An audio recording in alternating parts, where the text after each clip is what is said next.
Welcome back to my next video. Well, I got a whole bunch of stuff laid out here, so we must be going to talk about products. A little while ago, I shot a video called Don't Die Out Here. And I talked about people who were not nomads, although one was, mostly people who weren't nomads, who went out into the backcountry like I spend so much of my time in, and you spend a lot of your time in, and got out here and made a series of mistakes and actually literally died. And in that video, I said I would help you build a bug out bag that you could always have with you, that fate could not happen to you. If I get out here and I have a problem, the rig breaks down, I break my leg, I've got to be able to take care of myself. And so that is what this video is. Being able to take care of yourself out here. These are things that I think will make a huge difference in that. So I know what the first thing you're going to say is, but Bob, my whole vehicle, my car, my SUV, my van, my RV, it's my bug out vehicle. It's full of the stuff I need. And that is probably true. But at any given moment, you may not have enough of what you need. Can you live for 49 days on the food you have on board? Maybe, maybe not. Depends. If you're in a car, almost certainly not, because you just can't carry that much food. Do you have the capacity to start a fire? Can you cope with the cold and not freeze to death? Can you be out there for a week or 2 or 3 waiting for help? Your car's broke down. It's at a time of the year when no one's out looking, no one knows you're there. Can you go on with what's on board? If you have these things, then you know you can survive and live through, go on almost anything that comes up. That's the goal here. I'm not telling you to go out and buy this stuff. I'm just telling you these are all things for you to at least consider. So as I'm getting started, I'm going to tell you today exactly what I told you in that video. This is not optional. You must go out and buy one of these. These are personal locator beacons. This one costs $250. This one costs $350. This is a little better, but this one is perfectly good, and only buy them based on your budget. If you can afford to buy a little better one, this is made by ACR. This one is made by a company named McMurdo. It's the Get Found Fast. These two only do one thing. They communicate through satellite. You push the emergency button. It talks to a satellite. The satellite goes to the government. The government, these things are all automatic. It sends out your location because they have GPS built in to the satellite communications, and it sends out a local search and rescue. You push the button, search and rescue will be on its way within hours, literally hours. You need to have one of these on your rig if you go out as a boondocker and spend a bunch of time out here. Your rig breaks down, you break your leg, you're out here, it's life and death. You push this button, you're saved, period. In the world of survival and prepping, there's the rule of threes. You can live about 3 hours in extreme weather conditions. You can live about 3 days without water. You can live about 30 days, and really you can live a lot more than 30 days without food. So these are the priorities. Above everything else, if it's cold, and it doesn't even have to be all that cold, if it's 40 degrees and a damp 40 degrees, you can be dead in hours. I mean, literally hours. The first thing you have to do is be able to have warmth. Or if you're out in the heat, conversely, which a lot of us are, we're out in the desert, and you get caught trapped in the desert, you've got to have water. So staying warm, having water, you can live 3 days without water, and you're still really suffering that whole 3 days without. So those are your 2 highest priority. So let's talk first about how you're going to stay warm. What I'm going to suggest to you will be a completely new, and probably some of you will think a ridiculous idea. This is your survive when it's really cold kit, right here. Now, a lot of what you're going to say, well, just have a good sleeping bag and you're set. Well, are you going to spend 24 hours a day in that sleeping bag? If all you have is a warm sleeping bag, that's a good start, but that's not the full answer. In 2 of the 3 cases that I gave, 2 of the men tried to walk out, and they froze to death on the walk out. They both had decided there was no help coming for them, and if they didn't walk out, they were going to die. Generally, that's a bad idea. You're not walking in a sleeping bag. and they both froze to death walking out. And so, yes, having a good sleeping bag is good. This is better. So this is my Keep Warm kit. These are the peripheral items. We'll come back to them in just a minute. This is the core of the kit. And again, you're going to think I'm just crazy and ridiculous. It's a snow machine suit. I know, I know. You want me to go out and buy a snow machine suit, Bob? I'm never going to go snow machining. I never have. I never will. What will I do with this thing? Well, you know, one of the questions I get every year and address every year is how to stay warm in the winter. If you are in a car or an SUV, you can't, for whatever reason, run heat in a car. It's almost impossible to run heat in any way, shape, or form. Keeping yourself warm is the solution. And this is a snow machine suit. And I can guarantee you that this snow machine suit will keep you warm. If you have to walk out in the extreme cold, this will do the trick. In fact, your wrist will be getting too hot. This is $100, and I believe, and I'm going to test this. I'm actually going to start suggesting to people they buy this. This fall, when it gets cold, I'm going to go up in the mountains, and I'm going to sleep overnight in just this. And I'll find out, is this a valid idea that you can just live out of a snow machine suit? Okay, so here I am in my snow machine suit. Like I said, I'll test this. I don't know yet if it'll work. I'll find out. I think this will work. This will allow me to layer underneath all the clothes you think you are warm enough now, you have in the rig. You'll put those underneath. You'll put this over the top. You will not freeze to death. So next in my don't freeze to death kit, you have the snow machine suit. You have a baklava. You know what this is. So when you go to sleep, you'll put this on. You'll wear your snow machine suit, and the snow machine suit does have a hood. I'd probably wear the hood as well. And I believe I can sleep outside in the teens. That's what I'm going to test this fall.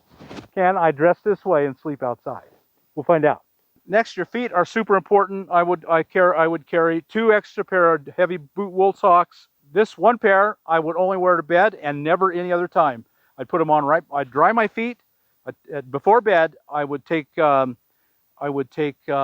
socks off, dry my feet, put on wool socks, clean, dry wool socks, the only time they'll ever be worn. As soon as I wake up in the morning, I'll take these off, and I'll take my damp socks from the day before. I'll wear them to bed with me inside the snow machine suit so that it's drying out. You want them dry. If you don't keep your feet dry, you're going to have real feet problems, and you don't want that, and your feet will freeze. And I'm carrying my down booties. I've talked so much about down booties. Nothing will keep your feet warm, and you don't want to get your frostbite your feet. You may have to walk out. And so nothing will do it as well as some down booties. I cannot recommend these enough. And you need mittens for your hands. These are what I like. These are a rag wool, and they actually have a layer of insulation sandwiched between the 2 layers of rag wool. My fingers go back, tuck back in, and it keeps my fingers from freezing. Part of my Keep Warm kit, camping pad. This was I think this was $10 or $15 at Walmart. You can buy them off Amazon. You can't just sleep right on the ground. If you just lay down on the ground, all your body heat will go right into the ground. You will not keep warm no matter how well dressed you are. The Thermarest is better. It's far better insulated. It's far more comfortable. But at a minimum, $10 or $15, you roll this thing up, and this will keep you alive. We're just talking about staying alive in a really bad circumstance. I want to have a blanket over me, say if you're forced to sleep outside, and your rig catches fire and burns. worst comes to have. You get your Bugout bag out. You want to keep a blanket. This is a heavy, but pretty cheap wool blanket. It's really good quality for its price. For its price, it's made by Arcturus. This is stunningly good. It's hard to stay warm at night. You're going to need everything you own on at night, including the snow machine suit and this over on top of you. So this is my whole Stay Alive kit, and I think it's 1,000 times more versatile than just buying a sleeping bag, which is what I know most of you are going to suggest. Well, just buy a good sleeping bag. No, I think you will be so much more grateful for this. Okay, so for water, you want to, of course, you're carrying water. I know that. You're already carrying, if you're in a vehicle, you're already carrying water, at least 5-10 gallons of water. You want to carry extras in 2.5-gallon jugs like this one. If at all possible, you want to camp near a source of water, a creek, a river, a stream, a pond. have more water than you think you need all the time, assuming that sometime you might be broke down, you might have to go a lot longer than you think. If you're near water, don't want to just drink right out of it. This is a life straw. It's like $16 or $20. It doesn't come with this. I bought this extra, this little case here. But this is what you buy. You get this between $16 and $25. You can buy a 4-pack, which is quite a bit less expensive. And you just, it's a straw. It literally is a straw. This goes down in your potable water source, and then you just suck it out like straw. All right, continuing the concept of water, combined with water is cooking. So here is something, then we come to fire. Water and fire go together. How? If you can build fires, you can stay warm. You can put up a tarp shelter, start a fire on the outside. Some of the heat will come into the tarp and be retained. You'll stay warmer.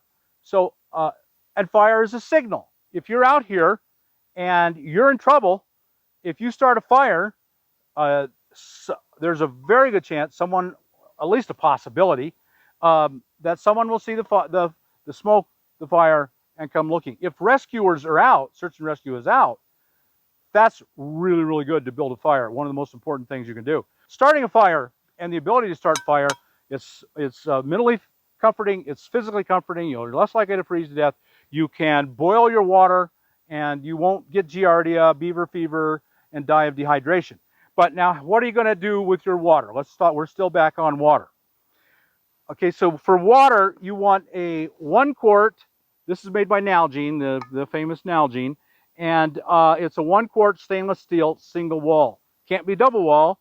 If it's insulated, it's probably double wall, and you can't have that because it'll blow up. It's got a single wall. Can't be anything with stainless steel. Of course, this is plastic. Got to take this off. You put your water in here.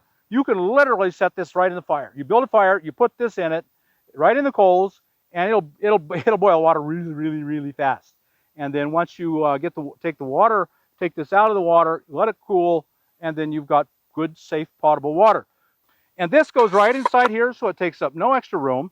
It's a drinking cup. It's an eating cup. You put your ramen in here. You pour your water in here. You've got something to eat your ramen out of. That way this stays clean. You want to keep this clean because this is going to carry your water. If you ever have to walk out, this is how you're going to carry your water with you. And this can just go right in the fire as well. So you put your water in here, you put this in the fire, it boils, you put your ramen in here, whatever you're rehydrating, you pour it into whatever you're doing. You've got water container, way to boil water, way to carry water. This is a fantastic system. This is one of the best systems I've ever seen. So one of the things that I really like to do is to have, they make these, they're designed specifically to carry a kit just like this. So I've got my Nalgene, my cup together, and they both will fit right in here. These are designed to hold this. And now that whole kit's in here. Let me show you what I'm carrying here. You got to start the fire, and you want to do it as simple as possible. And maybe you don't have time to start a fire. I carry 6 bottles of portable aqua. One is for the taste, and one is to kill the bugs. So there's 50 tablets in each. It's 25. This will purify and make the water taste good, 25 liters. If I'm near a water source, I'm set. And I carry a couple boxes of storm-proof matches at all times so I can start a fire. Once you get the fire going, your goal is to keep that fire going and never have it go out, so you don't ever use them. Well, you'll use the one set of matches. I have a knife critical for building fires, for all kinds of tasks. I have a knife attached, and in here I have a ferrocerium rod. Ferrocerium rods are pretty straightforward. It's pretty easy to get a fire going with a ferrocerium rod. Something else I always keep in here is a headlamp. Headlamp is just one of the most useful things you could possibly have. This one runs on AAA batteries, so I always have 2. I usually keep 6 AAA batteries. I try to buy lithiums. They last forever. They weigh nothing, and the little AAAs take up no space. This is going to give you a light for a very, very, very, very long time. This is the Energizer brand. I've had tremendously good luck. All right, I'm not going to tell you how to build a fire today, but some ideas Uh, what I always have with me, I have a fire starting kit. Bic lighters are just super cheap. This is an actual Bic, and it's got this long handle on it, and I really like it. I would keep this full of waterproof matches. You saw that I had 2 boxes. I'd buy another couple boxes, keep them in here, have a little kit, the fire making kit. These are wet fire tinder 12-pack. So these are a little chemical thing. These are actually kind of, you can cook with these. Actually, you could cook on these. And one of the great ways to start a fire is to own a bottle of petroleum jelly, Vaseline, have some cotton balls, and Vaseline is oil. It's just kind of gelled oil. Oil burns real well, and so you just dip it in, you get it good and mushy and gooey and mucky, and that baby's going to go off and light really well, and it'll burn a long time. And how am I going to carry this around with me? I don't want to carry all this stuff around with me all the time. Well, I found this on Amazon, and I really love it. It's just a tube. It's a metal tube with gaskets at the end, so it'll always be waterproof. I will just fill this. I'd make a whole bunch of these, stuff them in, just full of petroleum jelly. Stuff. Make them really tight in there, and pack this thing full. And man, you're gonna start a lot of fires with this. So this one has both ends. It's big and both ends open, so you can push it through. You need to process firewood. This is the simplest, best way. This is made by Silky. There's all kinds of these. They make these in all kinds of sizes. A hatchet, you're not going to walk around with a hatchet. I wouldn't carry a hatchet in my bug out bag. I don't think I'd do that. What I would do instead is this is a knife. This knife isn't pretending to be a knife. It's a knife. This is Hungless, Junglas, made by Essie, Esee. This will act like a hatchet. You choke on it, you get way down there, and you can get as much leverage as you can with an axe.